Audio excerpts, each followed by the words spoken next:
sauvé après. Et nous voulons continuer la rébellion d'Ève. Franchement, si cette rébellion-là, ce n'est pas Dieu qui l'ordonne, non, ça se serait arrêté dans le jardin d'Éden. Oui. Mais l'esprit qui était en Ève, que Dieu a chassé, il est passé en Caïn.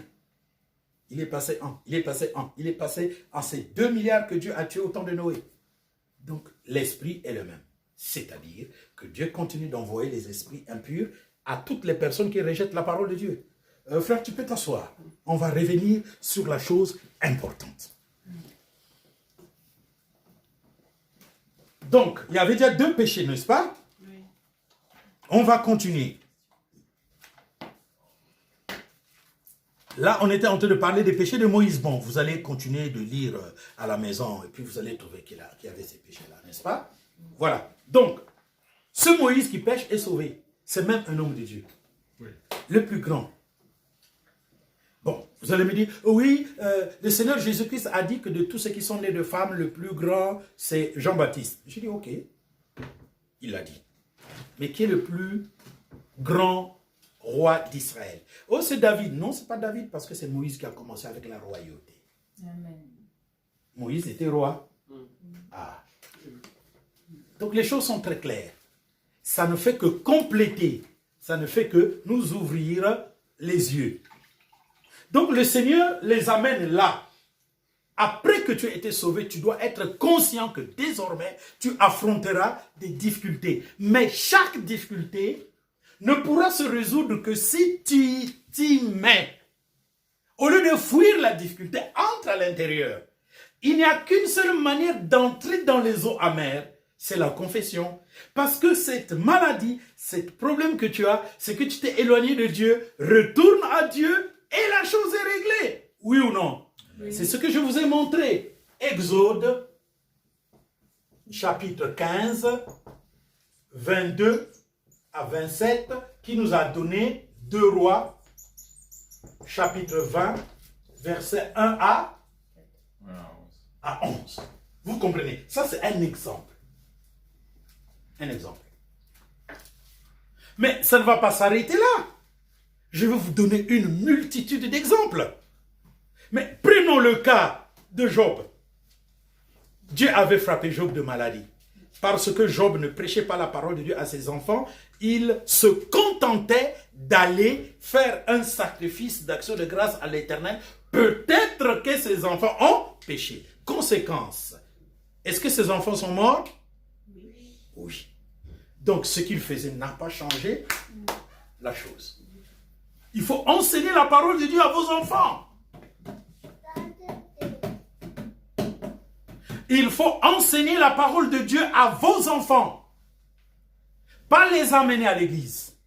Mais il faut parler avec eux. Il faut parler avec eux sur la parole de Dieu. Vous devez parler avec vos enfants sur la parole de Dieu. Amen. Les amener à l'église, c'est une partie. Mais vous devez apprendre à parler avec vos enfants sur la parole de Dieu. Vous devez avoir des discussions. Comme ça, en ayant les discussions, les enfants vont vous dire ce qu'ils entendent passer par là sur des thèmes. Par exemple, les gars qui... ma fille, quand elle est partie aux États-Unis, elle est arrivée dans une église où on disait que Jésus reviendra nous prendre et nous amener. Elle n'a pas été d'accord alors. Ah, elle n'a pas été d'accord parce qu'il m'a écrit rapidement et je lui ai répondu. C'est comme ça sur la terre tout entière. Le mensonge a couvert la terre tout entière comme le fond de la mer couvre le bas-fond. Il n'y a que mensonge. Et ces mensonges-là sont tirés de la mauvaise interprétation des Écritures saintes.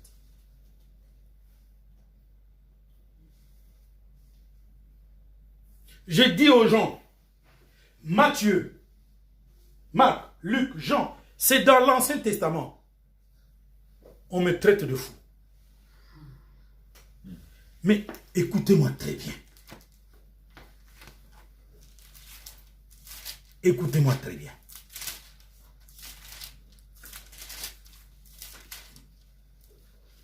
Vous avez cet exemple de la Bible là. Ici, on écrit le Nouveau Testament. Et on tombe sur Matthieu. Vous ouvrez Matthieu. Ça n'existe pas dans le canon. Dans le canon, ça n'existe pas. Dans le premier livre, ça n'y est pas. C'est un commentaire. Le commentaire là n'y est pas dans le canon. Ça n'y est pas. Ça n'y est pas. Ça commence là. Mais il n'y a pas une division. Vous allez voir dans ces livres, là où ils ont mis fin de l'Ancien Testament. Malachie.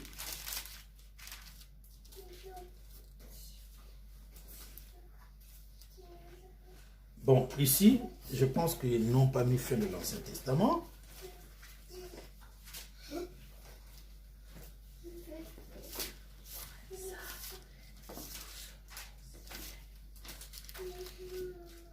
Voilà, ici, on a mis fin de l'Ancien Testament. Vous voyez? Mais dans le canon, ça n'existe pas.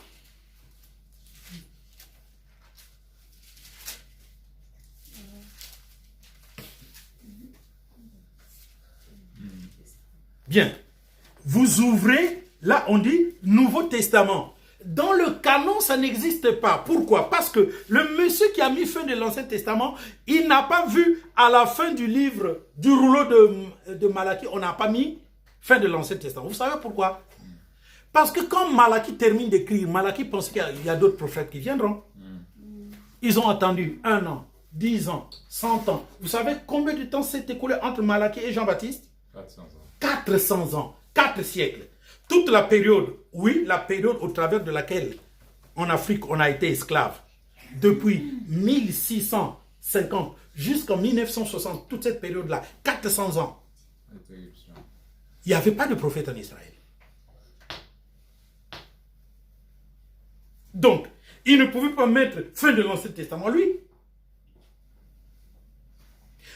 Vous allez voir dans le livre de 1 et 2 Maccabées, des gens en train de dire, bon, les pierres qui ont été souillées, on les met à côté, en attendant que Dieu suscite un prophète qui nous dira qu'est-ce que nous allons faire avec les pierres souillées de l'autel. Et ils disent, et aucun prophète n'est vu. Donc eux-mêmes ne savaient pas qu'il y a une interruption prophétique. 400 ans, jusqu'à ce que, boum, il y a un jeune garçon qui est parti dans le désert. Et quand il revient, il parle, les gens disent, ah, ça c'est un prophète, Jean-Baptiste. Alors, qu'est-ce que Jésus dit sur Jean-Baptiste? C'est le plus grand de tous ceux qui sont nés de femmes. Donc, le ministère de Jean-Baptiste est le plus grand de tous ceux qui sont nés de femmes. Et pourquoi vous avez mis fin de l'Ancien Testament? Parce que Malachie se rattache à Jean-Baptiste. Qui le dit? Jésus. Mais les gens, excusez-moi, sont idiots. Ils ne peuvent pas réfléchir. Parce que si vous dites non, ça c'est pas vrai, donc c'est la Bible qui est fausse. Mais non, mais ça c'est une reproduction. La Bible c'est ce qui est écrit dans les livres. Et même les versets, les chapitres n'ont jamais existé. Ça n'a commencé qu'au XVIe siècle. Avec la première imprimerie. Parce que cette Bible-là a été regroupée comme ça au XVIe siècle. C'est là où on a mis des chapitres et des versets, frère.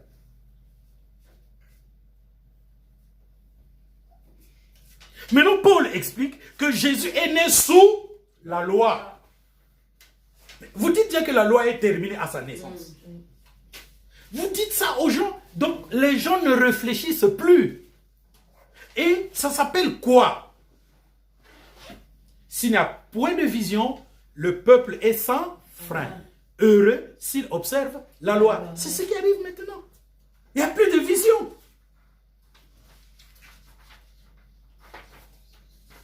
Femmes, venez à l'église sans soutien-gorge et sans sous-vêtements. Nous partons. Il a reçu une révélation. Et alors les femmes lui disent, bon, comme c'est ça, maintenant on vient vraiment sans soutien-gorge. Peut-être que le pasteur pensait qu'elles vont venir avec des vêtements jusque-là et des robes jusqu'aux pieds. Non, on lui a dit, on va te montrer. Or le porte...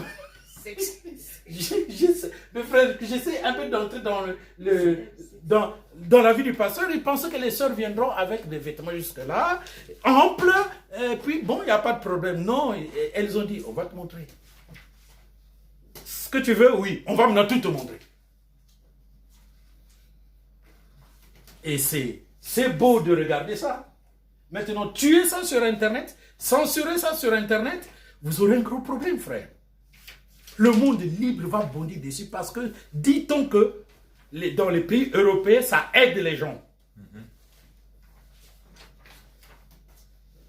Donc, le problème que nous avons, c'est celui-là. Maintenant, bien, alors, nous allons continuer de cavaler sur la guérison. Nous sommes en train de parler de l'exemple de qui? De Jacob.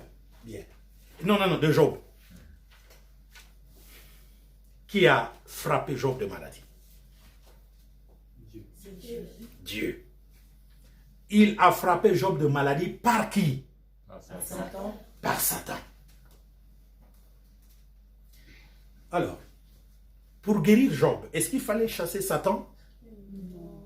Non. Pour guérir Job, est-ce qu'il fallait chasser Satan? Non. Je vais vous montrer comment Job a guéri. Lecture de Job 42. Donc, je vous fais la petite histoire. L'Éternel va se rassembler avec les esprits humains qu'on appelle les fils de Dieu. Ou, non, et, parce que les esprits humains appartiennent à l'Église et à Israël. Et les étoiles du matin. Donc Job, chapitre 1 jusqu'au chapitre 2. Dans Job, chapitre 3, Dieu frappe Job par Satan durant 7 jours. D'accord? Vous êtes en train de bien suivre là? Ok. Donc, j'ai résumé. Dieu s'assemble avec les fils de Dieu et les étoiles du matin, et Satan vient là aussi. Dieu dit à Satan, d'où viens-tu? Ah Seigneur, je suis parti me promener sur la terre. Ok. As-tu remarqué mon serviteur Job? Il est juste, droit, craignant Dieu, intègre dans ses voies. Il dit oui. Mais Seigneur, c'est très clair, tu l'as rendu riche. Pourquoi ne serait-il intègre, droit, craignant Dieu, pratiquant le bien, ne pratiquant pas le mal? C'est parce que tu l'as rendu riche. Dieu dit, bon, ok, va enlever ses richesses, on verra ce qui va se passer. Parce que moi, je sais ce qui se passera. Il vient, il enlève les richesses et les enfants. Parce que les enfants aussi font partie de la richesse de Job. Et il le retourne. Il dit, qu'est-ce qu'il a? Il dit, ah oui Seigneur, j'ai tout enlevé. Mais ce monsieur est droit, intègre, craignant Dieu, demeurant ferme dans son intégrité. Il se détourne du mal. Il n'a vraiment pas changé. Il dit, bon, j'avais raison. Il dit, oh mais Seigneur, peau pour peau. Pour tout être humain, dès que tu touches à sa santé, il va te renier. Suivez-moi. Pour tout être humain, dès que tu touches à sa santé, il va te renier. Ça, c'est la vérité que Satan a glanée sur la terre. Satan est venu se promener sur la terre. Il a vu que dès que quelqu'un est malade, il commence à douter de Dieu. Maintenant, observez vous-même votre vie. Dès que vous êtes malade, qu'est-ce qui se passe? C'est ça le problème.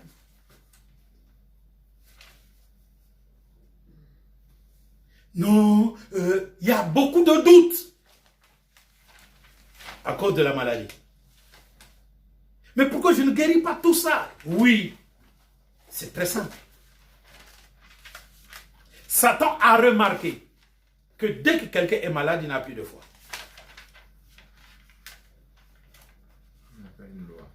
Il est allé le dire à Dieu. Mais Dieu a dit, moi, je connais Job. va le frapper de maladie. On va voir ce qui va se passer après.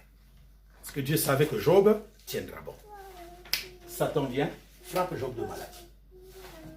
La première qui mène sa vie avec Job, regardez, quoi? Tu demeures intègre dans tes voies, toujours craignant Dieu. Mais maudit Dieu et meurt. Conseil d'une femme. Conseil de sa femme. Tous les biens sont partis, tous les enfants sont morts, et maintenant toi, je ne peux plus rien gagner en toi. Tu as des plaies partout.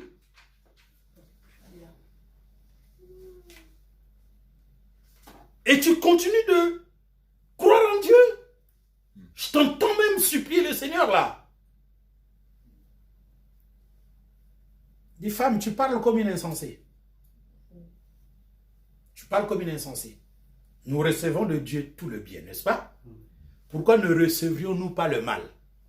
Donc, d'après Job, le bien et le mal proviennent de Dieu.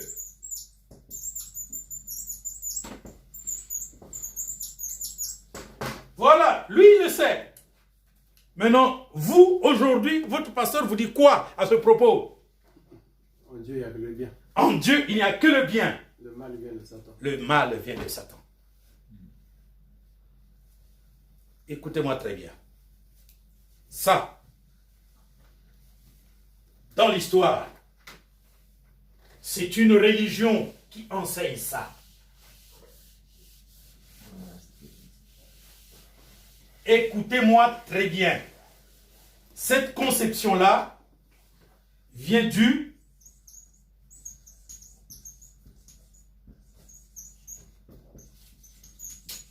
mazdéisme, dont le dieu s'appelle Ahura Mazda.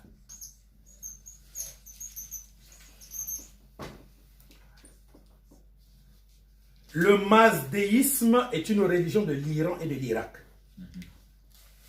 Quelqu'un va venir, il va révolutionner cela. Il s'appelle Zoroastre. Et donc il va créer le zoroastrisme. Toujours Iran-Irak. Au 7e siècle, va naître un homme qu'on appelle Abdallah. Abdallah. Il va avoir un petit-fils qu'on appelle Mahomet. C'est ce Mahomet qui va créer l'islam sur les cendres du zoroastrisme. Donc parce que le zoroastrisme est une religion qui est comme le mazdéisme, où il y a une dualité contradictoire entre le bien et le mal. Et dont la victoire appartient toujours au bien.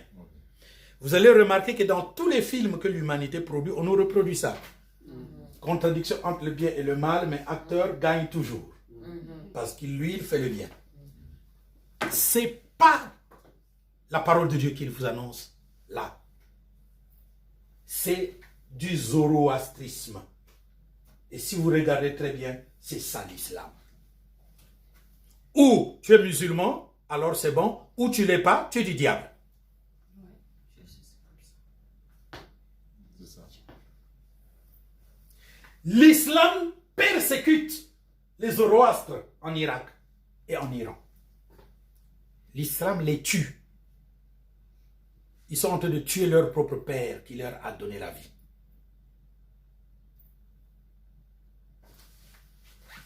Voilà. Ça existait déjà. Pour la femme de Job, c'est l'enseignement de la femme de Job qui va produire dans les temps futurs ces religions-là.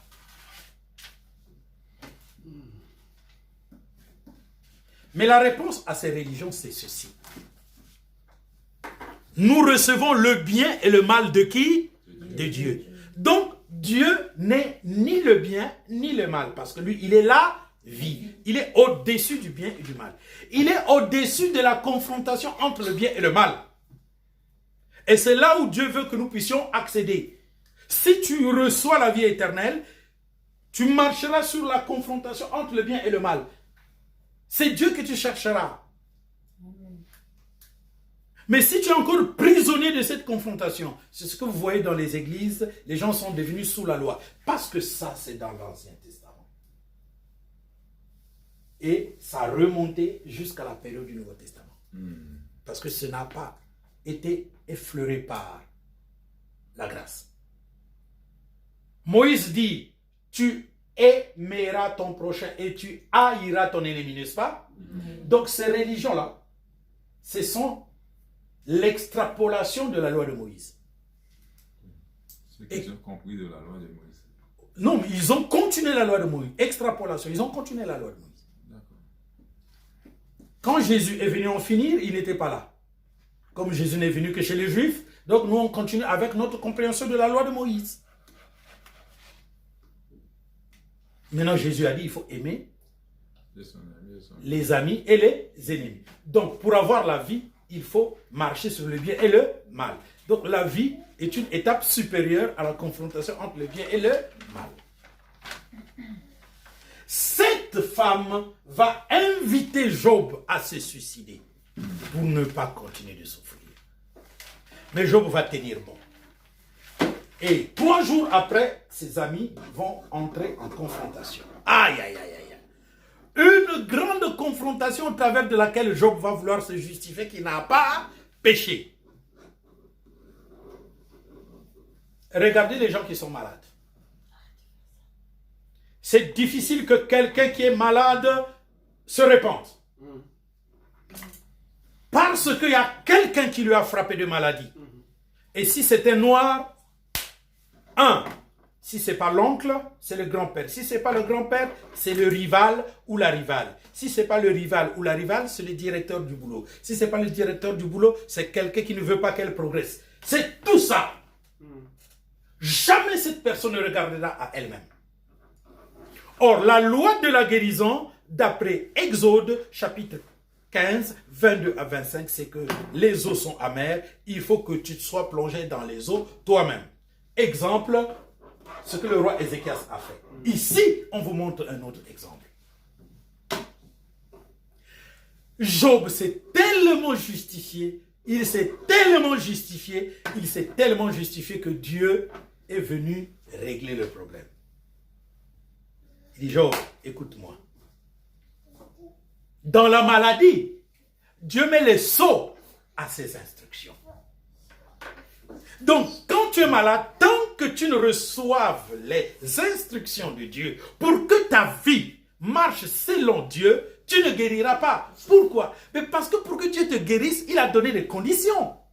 Dans Exode chapitre 15, 22 à 27, frère, peut-être on va repartir pour citer les conditions pour que Dieu ne te frappe pas de maladie, mais que Dieu te guérisse. Il y a des conditions. Et les conditions en question, ce n'est pas te repentir, mais te confier en Dieu.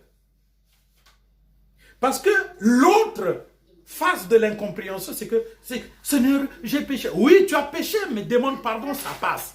Mais après avoir demandé pardon, il faut recevoir le pardon par la foi. Parce qu'il n'y a pas un instrument qui va mettre le cachet que tu as reçu, le pardon de Dieu. Amen. Il faut que toi-même tu reçoives le pardon de Dieu. Et maintenant, quand tu vas recevoir le pardon de Dieu, ce n'est pas la guérison qui va venir. C'est en ce moment-là que tu dois maintenant conformer ta vie vis-à-vis de la parole de Dieu. Et donc, on va faire un feedback. On va mentionner les choses que Dieu demande dans Exode chapitre 15, 22 à 27 pour que Dieu ne se frappe pas de toutes les maladies dont il a frappé les Égyptiens, c'est-à-dire le monde, mais que Dieu soit ton guérisseur. Amen. Moïse fit partir Israël de la mer Rouge. Ils prirent la direction du désert de Chour. Et, après 3 journées de marche dans le désert, ils ne trouvèrent point d'eau. Ils arrivèrent à Mara, mais ils ne purent boire l'eau de Mara, parce qu'elle était amère. C'est pourquoi ce lieu fut appelé Mara. Le peuple murmura contre Moïse, en disant, « Que boirons-nous » Moïse cria à l'Éternel, et l'Éternel lui indiqua un bois qu'il jeta dans l'eau. Et l'eau... Ici, ce bois, on a dit, c'est toi-même. Tu es malade, jette-toi dans les eaux amères. C'est-à-dire, tu es malade, jette-toi dans ta maladie. Comment tu vas te jeter dans ta maladie? Eh bien, dis à Dieu les bonnes choses que tu as faites dans ta vie de foi. N'est-ce pas? Comme le roi Ézéchias. Je vous l'ai très bien expliqué. Bien, continuons. Ce fut là que l'Éternel donna au peuple les lois et les ordonnances. Donc, Ce fut là. l'Éternel enseigna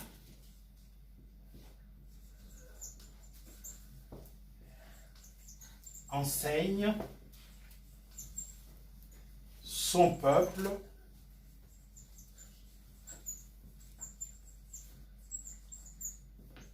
lorsqu'il est malade.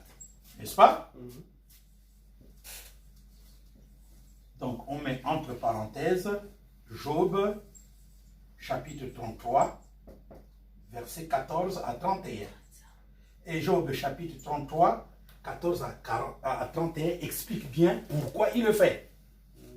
Pourquoi il doit enseigner la personne malade jusqu'à ce que la personne malade se repente, demande pardon, croie en l'ange intercesseur, l'un d'entre les 1000, qui va faire que le Seigneur dise à l'ange, donne-lui la guérison, il ne tombera pas dans la fosse, n'est-ce pas?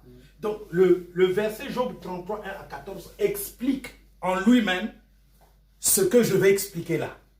Donc c'est une doublure d'explication. Continuons.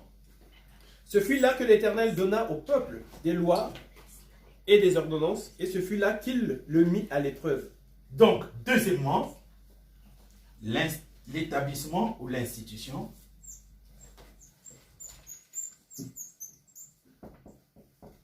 de l'épreuve. L'épreuve, tu l'as dans la vie de tous les jours. Amen. Ta maladie là est une épreuve. Continuons. Il dit, si tu écoutes attentivement la voix de l'Éternel, ton Dieu... Donc, on va mettre 2.1. Si tu écoutes attentivement.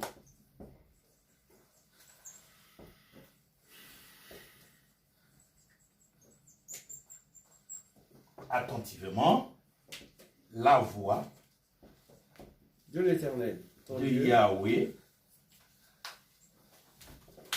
ton Dieu, si tu fais ce qui est droit à ses yeux,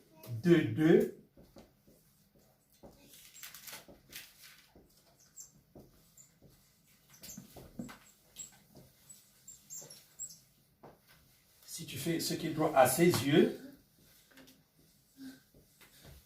et si tu prêtes l'oreille à ses commandements, 3,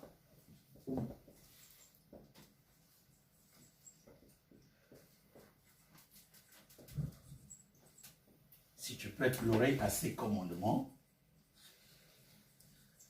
si tu observes toutes ses lois,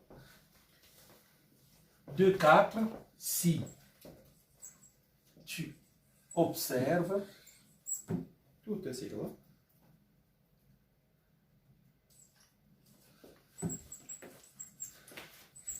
ces lois, je ne te frapperai d'aucune maladie.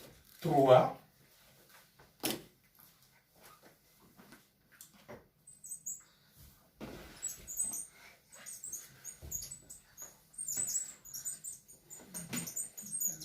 dont j'ai frappé les Égyptiens. je ne te frapperai d'aucune maladie dont j'ai frappé les Égyptiens, Car je suis l'Éternel qui te guérit. Je suis le guérisseur. C'est clair. C'est clair. Il y a 3 conditions pour guérir.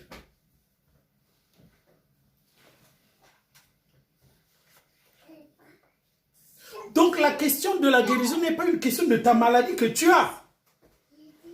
La maladie que tu as, c'est l'indice qui montre qu'il y a du travail que tu dois faire. pour que tu te répandes et que tu guérisses. C'est bien détaillé là. Donc, ce n'est pas parce que tu es venu écouter la parole de Dieu que tu dois guérir. L'Éternel enseigne son peuple lorsqu'il est malade. Non, c'est une partie. Deuxième partie, tu dois savoir que l'épreuve vient de Dieu.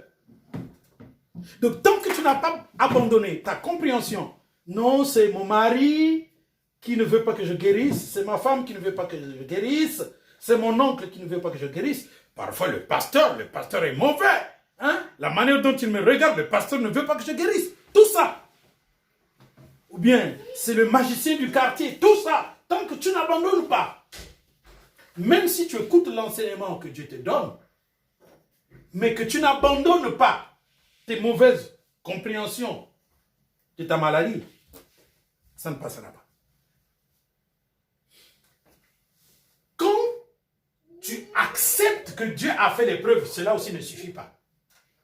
Tu as accepté que Dieu a fait l'épreuve. Maintenant, est-ce que tu écoutes attentivement la voix de l'évangile? Est-ce que tu écoutes attentivement la prédication? Je donne un exemple.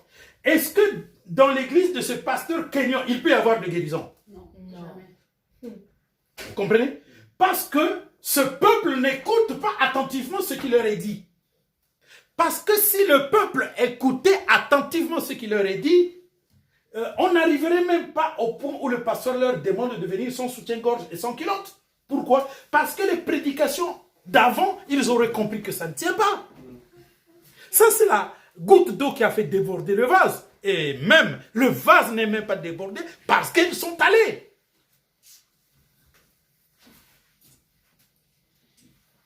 Je pense que vous êtes en train de comprendre. Donc, si tu écoutes attentivement la voix de Yahweh ton Dieu, ou la voix de Jésus, ton Sauveur, ton Christ et ton Seigneur, ça ne suffit toujours pas. Il faut obéir maintenant. Parce que tu dois obéir en faisant ce qui est droit. Donc, toi qui es malade, on veut que tu changes de conduite dans ton foyer, à l'école, au travail, dans la société. Pourtant, tu es malade. Au lieu que tu ne t'apitoies auprès des gens. Le problème, l'homme de Dieu, c'est que lorsqu'on est malade, c'est là où on évite aussi d'aller à l'église pour écouter la parole de Dieu. Exactement. Et c'est en ce moment que l'on se rend compte que ces gens-là sont malades parce qu'ils ont péché. Ils ont de l'incrédulité. Oui.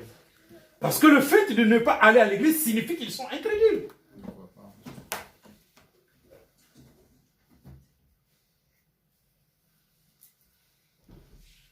C'est pourquoi on dit, quelqu'un est-il malade, qu'il appelle les anciens de l'église. Parce que ce monsieur-là ou cette dame-là ne vient plus à l'église. Elle est chez elle, n'est-ce pas? Déjà, le péché, c'est qu'elle ne va plus à l'église. Parce que nous sommes au 1er siècle, n'est-ce pas? Les malades partaient où? Vers Jésus. Oui ou non? Oui. Les malades partaient vers Jésus. Maintenant, si les gens disent, oui, mais aujourd'hui, on ne voit plus les guérisons, mais effectivement, c'est parce que tu ne sais pas que la première guérison, peut-être de ton église, commencera par toi. Si vous ne voyez plus les guérisons, mais la première guérison commencera par toi si toi, tu vas à l'église avec foi. Amen. C'est ça le problème.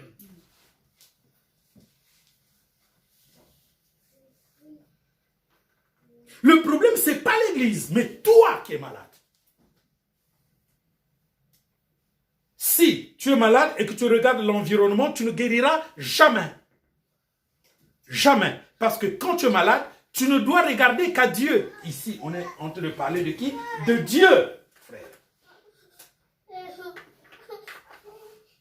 Maintenant, même si tu fais ce qui est droit aux yeux de l'Éternel, ce n'est pas encore suffisant. Tu dois prêter l'oreille au commandement. Et c'est ici où ça devient intéressant. Quoi? Donc je vais accomplir tous les commandements que Dieu a donnés. Je vais vous donner la réponse. Aucun être humain ne peut accomplir tous les commandements donnés par Dieu. Mais on va prendre la parole de Dieu. On va prendre la parole de Dieu.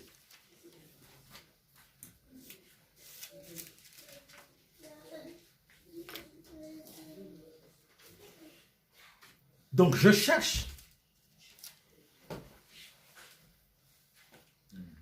quelques textes de la parole de Dieu. Quelques textes de la parole de Dieu. Jean chapitre 15, versets 12 à 14. Donc on va mettre à la fin de 2, 3. 2, 3. Je mets ça ici. 2, 3. Je mets est égal. Jean chapitre 15. 12 à combien? 14. Lecture. C'est ici mon commandement. Aimez-vous les uns les autres, comme je vous ai aimé. Il n'y a pas de plus grand amour que de donner sa vie pour ses amis. Vous êtes mes amis, si vous faites ce que je vous commande. Bon, donc pour simplifier la chose, si tu fais ce qui est droit aux yeux de Dieu, c'est pas suffisant. Il faut que tu commences à aimer tes amis, ton voisinage, ton prochain. Donc, quel est le problème que Dieu est en train de régler pour ta maladie? Celui que tu penses qui te maudit, tu dois l'aimer. Parce qu'en fait, il ne te maudit pas. Mais toi-même, tu t'es fait ce film-là. Comme tous les Noirs, chez eux, il y a toujours le blanc qui est la cause de leur souffrance. Comme aujourd'hui en Haïti. Haïti souffre, hein? La cause, ce sont les Américains. Oui, les Canadiens, les Français, tout ça. Haïti souffre.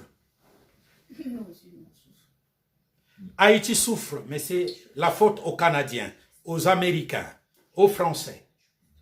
Haïti ne se rend pas compte qu'il souffre parce que Haïti est divisé contre lui-même. Voilà le message qu'il faut aller dire aux Haïtiens. Il faut pas leur dire, vous savez, dans la Bible, quand Dieu éprouvait un peuple, c'est que Dieu avait des grandes promesses pour ce peuple. Quelles sont les promesses que Dieu a pour Haïti? Nous sommes dans le Nouveau Testament. Quelle est la promesse spéciale que Dieu a pour Haïti? Il y a une seule, frère. Les Haïtiens doivent aimer les Haïtiens. Donc, il arrête de critiquer le président parce que tous les présidents, ils les critiquent. Mais vous ne savez pas d'où ça vient. Mais ça vient depuis très longtemps. Ça vient depuis 200 ans qu'il n'y a jamais eu de stabilité en Haïti. Parce que les Haïtiens comptaient sur le président qui prenait le pouvoir. Dans tous les États, si vous comptez sur votre président, ça ne marchera jamais.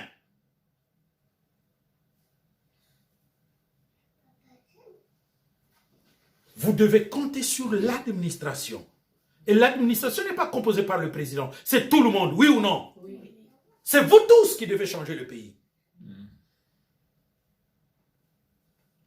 La terre, elle est riche, ok? Cultivez-la. Nourrissez-vous bien. Arrêtez de faire la concurrence entre les Noirs américains des États-Unis. Eux qui ont des voitures, des gros bijoux, tout ça. Connaissez ce que vous êtes et quelle est votre position que vous occupez aujourd'hui sur l'échiquier mondial et développez votre position. Quand vous aurez fini de transformer le paysage haïtien en ferme, agriculture, agro-industrielle, vous allez voir comment vous allez vous développer. Parce que les gens ont besoin de ce que vous cultivez en trop. Ils voudront l'acheter. Mais moi, je suis arrivé en Europe. Je me rends compte que notre pays, le Congo, est aussi grand que l'Allemagne. Mais l'Allemagne, je la trouve vaste. Vous savez pourquoi? Partout où je passe, il n'y a que des champs à perte de vue. Mais dans mon pays, je peux vous dire où est-ce que je trouve Vous comprenez? Donc mon pays, il est petit parce que les champs, je ne les vois même pas. Mais ici, partout, c'est grand. L'Allemagne est aussi grand que le Congo-Brazzaville. Mais c'est la 4e puissance mondiale, frère. Mais les gens, ce qu'ils ne savent pas, c'est que nous, on regarde de matières premières. En Allemagne, les gens n'ont pas un problème de manger de la nourriture. Tout comme en France, frère, on a des problèmes de manger. Non. Pourquoi? Juste là, il y a un champ. Là, je suis dans ma ville, hein, il y a des champs. Dans l'île de France, c'est plein de champs. Chez nous, les champs, c'est à peine que tu vois une plantation. À peine, hein? Que de terre arable. Que de terre arable. C'est là la pauvreté, frère. Vous parlez aux Haïtiens, vous parlez aux Congolais. Oui, mais les conditions ne sont pas arrangées au pays. Mais qui voulez-vous qui va arranger vos conditions? Ou ceux qui sont au pouvoir. Mais si ceux qui sont au pouvoir parvenaient à arranger les conditions, vous pensez qu'il faut vous appeler pour venir travailler?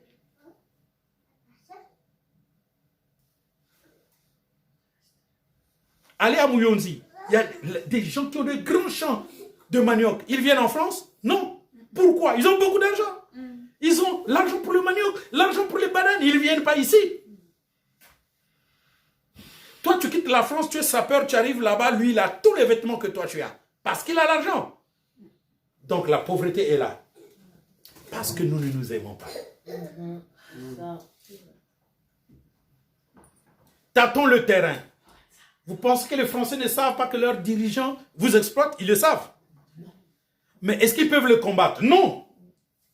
Parce qu'ils savent que ce qu'ils volent là-bas, ils se le partagent ici.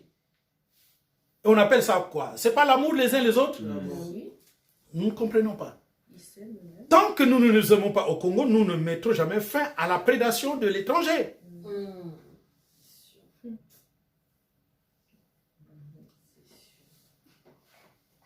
C'est comme ça.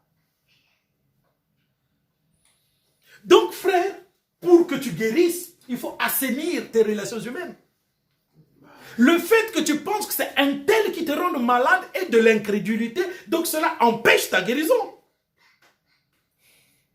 Parce que, on vous le dit très bien, la maladie, même si Dieu est passé par ton mari, ta femme, ton enfant, le sorcier du village ou quoi, qui a fait un peu de magie, tout ça, même cela n'était possible que quand Dieu a dit à Satan de le faire. Maintenant, Dieu te dit, aime le monsieur que tu soupçonnes là. Même si c'est vrai. Même si c'est vrai. Ton amour est puissant pour détruire ce qu'il a fait.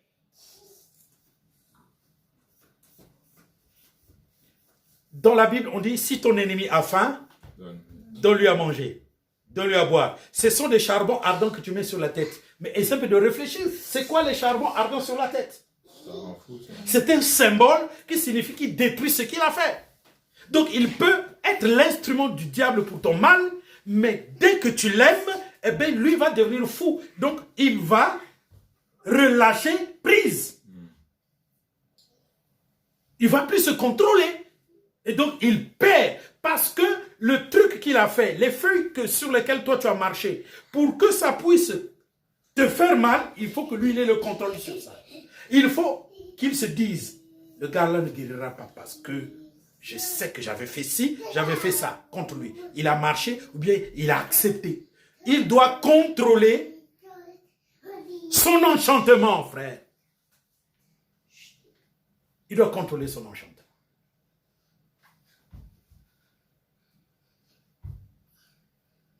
Ça, c'est les choses que vous allez découvrir quand vous allez aimer les livres que j'écris sur la Genèse. Parce que je vais vous montrer c'est quoi la puissance de la pensée. Là, je suis en train de vous dire que le monsieur qui a fait un fétiche sur toi doit le contrôler. S'il n'a plus de contrôle, qu'est-ce que je suis en train de vous montrer?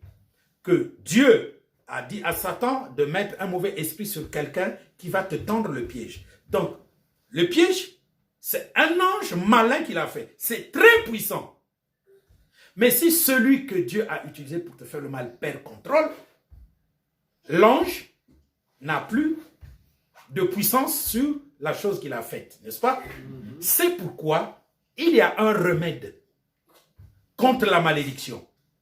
Il y a un remède contre la magie. Il y a un remède contre la sorcellerie. Il y a un non, la sorcellerie, c'est pas dans le sens de manger les gens en esprit, parce que ça n'existe pas. La sorcellerie, c'est dans le cadre de la désobéissance à la parole de Dieu. Il y a des remèdes. Tout ce qu'il y a écrit dans Deutéronome, chapitre 18, 9 à 17, il y a un remède. Le remède, c'est l'amour. Tu aimes tes ennemis, tu vas le désorienter. Ton amour sur celui que le diable a utilisé pour te faire du mal, va repousser le mauvais esprit vers le diable. Et donc le diable n'aura plus le contrôle de son mauvais esprit qu'il a mis sur la personne que le diable a utilisé pour te faire du mal.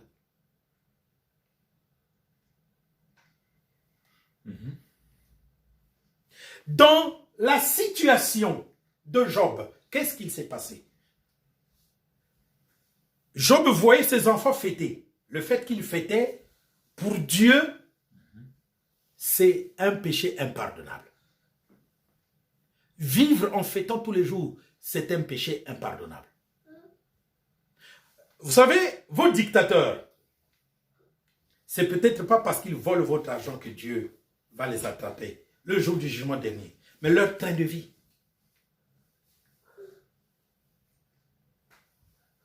Tu voles l'argent des Congolais et tu les nargues en t'habillant bien, en te transportant bien, tu as des jets. C'est leur argent et tu le leur prouves. Ça, c'est à l'excès. Tu lui as volé parce qu'il n'a pas été vigilant. Mais tu lui dis que je te vole. Ah non, ça c'est un double vol. Et ce vol-là ne se pardonne pas. Et c'est pourquoi les dictateurs de nos pays ou de vos pays, tant qu'ils ne feront pas le remboursement de ce qu'ils ont pris, ils ne pourront jamais être pardonnés par Dieu. À cause de leur train de vie. Donc, Job, ses enfants étant morts, suivez-moi attentivement, il s'est mis à se justifier devant ses amis, oui ou non? Oui. Pendant longtemps. Pendant 7 jours. Mais comment Dieu a fait pour guérir Job? 1. Job s'est repenti, n'est-ce pas? Oui. Job 42, verset 1 à 6. Mais cela ne suffisait pas. Dieu a dit à Job, maintenant que tu as compris ce que je suis, dis à tes amis qu'ils aillent prendre 7 bœufs et 7 béliers, que toi, le malade, qui a du mal à saisir un couteau, un instrument, que tu prépares les 7 béliers, que tu les sacrifies. Ouais. Les 7 taureaux, que tu les sacrifies pour eux. Pour que je ne les tue pas. Parce qu'ils ont mal parlé de moi à toi. Quand Job a fini de faire les sacrifices et qu'il a prié pour eux, c'est là où Dieu l'a guéri, lui, Job. Hein? Il était fort. En plus, il souffrait. Mais mon Dieu, voilà, c'est ça. Il fait le sacrifice même pas pour lui. Non, pour les gens que Dieu devait tuer parce qu'ils ont blasphémé. Ils ont mal parlé de Dieu à une personne malade.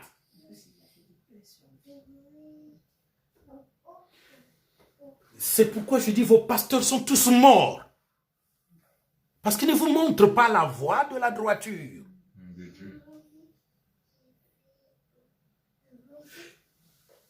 Il y a même des prédicateurs qui prêchent les paroles des 3 amis de Job. Lisez-les. C'est des bonnes paroles. Vous allez les retrouver dans les prédications de vos gars. Or, ces paroles-là, Dieu a dit, ils ont mal parlé de moi, Dieu à toi. Donc, c'est des mauvaises paroles.